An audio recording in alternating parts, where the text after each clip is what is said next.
Saludos amigas y amigos. Hoy le vamos a presentar a los gorilas. Los gorilas. Ellos son los más grandes de los primates vivos. Pesan entre 180 kilogramos.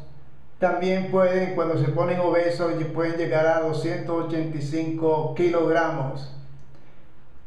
Ellos se alimentan, son vegetarianos normalmente, comen frutas, ramas y todos los derivados, aunque también tienen en su dieta como aproximadamente como un 2% de insectos, o sea que comen como un 2% de insectos.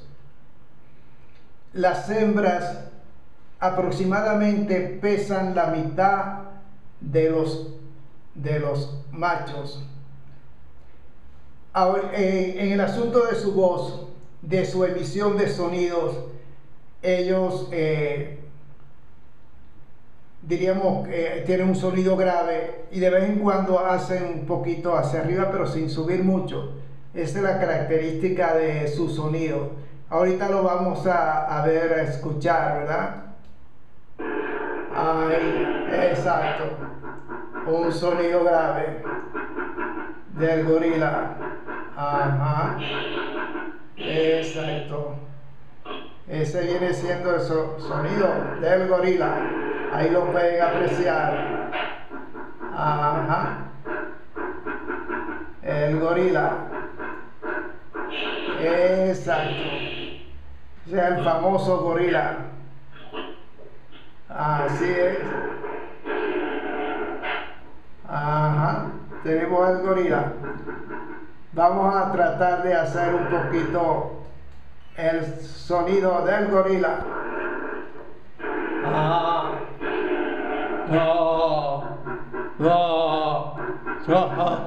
Sí.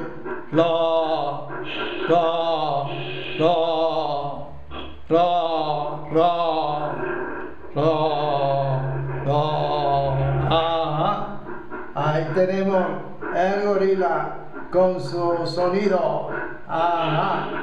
El gran gorila. ¿Verdad? Está ahí sentadito el gorila. ¿Verdad? Mirando, haciendo su sonido con el gran gorila. Así es. Hemos presentado al gorila. Muchas gracias, amigas y amigos, por su amable atención. Que todos estén bien. Así es, el gorilita. Chao, chao.